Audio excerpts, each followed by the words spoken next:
नाम जप करते हुए बार बार प्रारब्ध उसको गिराता है, तो वो कैसे हम कह रहे हैं हमारे प्रश्न जितने भी आएंगे हमारे ही क्लास के चैप्टर के आते हैं कि और क्लास के आते हैं? नौकरी वाले जैसे नौकरी का एग्जाम जो दिया जाता है, अगर हम सर्वतोभावेन परिपक्व हैं और फिर हमको नौकरी नहीं मिल रही तो हमें संतोष करना चाहिए कि हमारे किसी बुरे कर्मों का प्रारब्ध भोग है और हमें बैठना नहीं चाहिए, हमें दूसरा प्रयास करना चाहिए।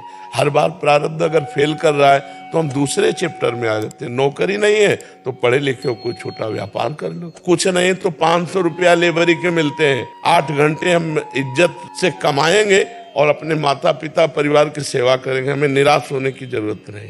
बेईमानी, गंदे आचरण, कायर बने बैठे रहना ये बिल्कुल ठीक नहीं। रिक्शा चलाते हैं, 500 1000 रुपया दिन में कमा लेते हैं, अपने परिवार का पोषण करते हैं, इनमें कोई बेइज्जती की थोड़ी बात है। अपने परिवार को सम्मान पूर्वक हम खवा पिया रहे हैं। हम चलो हमारा बुरा प्रारब्ध, नौकरी नहीं मिल रही, हम नहीं बन पा रहे हैं डीएम, तो हमें जरूरी थोड़ी कि डीएम बन के हमारा जीवन चलेगा। और एक आदमी अगर उद्योगशील है, प्रयत्नशील है, तो लेबर से आगे बढ़ता चला जाएगा, आगे बढ़ता चला जाएगा। 100 रुपए के व्यापार से आदमी अरबपति बन जाएगा, पर धीरे धीरे धीरे धीरे क्रमशः करते करते अपने कर्मों को भोगना पड़ता है, फिर आगे हम बढ़ते हैं। कर्म संस्कार मिट जाए। देखो कितने लोग ऐसे हैं जो पापी हैं, वास्तविक पापी हैं, उनको रामकृष्ण हरि से कोई मतलब नहीं। वो शराब पीते हैं, मुर्गा मांस खूब खाते हैं, दुनिया के जितने पाप है सब करते हैं, उनको कोई परेशानी नहीं। क्यों? क्योंकि इस समय पुण्य का प्रारब्ध चल रहा है, और भोग लेने दो पुण्य, फिर पता चल जाएगा कि क्या है जीवन।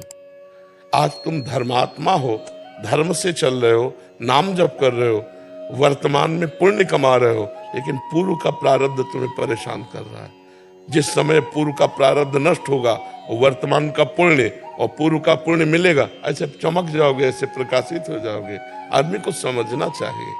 अच्छा, एक साइड में हमें कर्म रोकेगा तो हम दूसरे साइड में भागते हैं, हम व्यापार में भागते हैं। जोई जोई प्यारो करे सोई मोहि भावे। तो भगवान के भरोसे रहो और नाम जप करो तो हमारी बात सुनोगे तो तुम्हें विश्वास नहीं होगा। बालू खाई है, गंगा जी की बालू, भूख से व्याकुल हो गए, तो ऐसे बालू उठाए, उसके जो शंख के टूटे टूटे होते वो फेंका, ऐसे 4-5 अंजलि गंगा जल पिया। कैसे मिले, कैसे उनको देखो, वो हमें देख रहे हैं सबको। महाराज कठोर नहीं है भगवान? जब बाजुर खा रहे हो तो इतना तो थोड़ा दया करनी चाहिए भगवान को कि बाजुर ही खवा रहे। एक बार देख लिया ना उन्होंने कि कितना समर्पण है। महाराज जी परीक्षा लेते हैं भगवान बहुत तेजी से। अगर एक बार उनकी परीक्षा में पास हो गए तो बस फिर निहाल कर दे। महाराज कई बार लेते हैं, 9 साल से हमारी परीक्षा ही ले रहे हैं बार बार, इसलिए। नहीं तो कृपा भी तो के, आप हमारे सामने बैठकर बातें सुन रहे हो उनकी, तो ये कृपा नहीं उनकी। हाँ, तो कृपा ना होती तो आप हमारे सामने ना आ पाते। पार हो जाओगे, हमारी बात मान लो। अमीरी गरीबी यहाँ की झंझटें हैं, वहां के लिए तो तुम बिल्कुल तैयार हो रहे हो ना। अच्छे आचरण कर रहे हो, बुरा आचरण नहीं कर रहे, बहुत अच्छे से चलो। आप बिल्कुल अच्छे से समझो, हम मतलब हर सीन देखे हुए हैं भगवान की। हाँ, कठिन तो है ही, अब कठिन तो है ही, लेकिन भगवान से जुड़े रहने में कोई कठिन नहीं। दुखी मत हो, मस्त रहो यार। मस्त मनुष्य जीवन मस्ती के लिए मिला है, तुम मस्त रहो। हम पक्का कह रहे, अब क्या क्या जो बताएंगे तुम्हें उपहास सा लगेगा। नीचे कुशासन, यही वृंदावन में, और सर्दी में उड़ने के लिए कंबल नहीं था। टाट जो होते ना, बोरा जो गेहूं के, वो उड़ते थे, बोरा। और पेट भरने के लिए रोटी मांग लाते थे, सब्जी नहीं थी।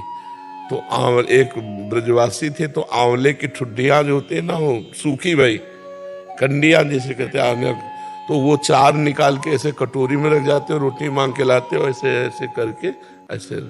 बिल्कुल हम आपसे कह रहे हैं, निश्चिंत रहो, क्योंकि आपके पास जो नाम रूपी धन है वो अविनाशी है। बच्चा, कबीरा सब जग निर्धना, धनवंता नहीं कोई, धनवंता सोई जानिए, जाके राम नाम धन हो। गरीबी अमीरी ये जीवन काटने के लिए, लेकिन जिसके लिए जीवन है वो आप कर रहे हो।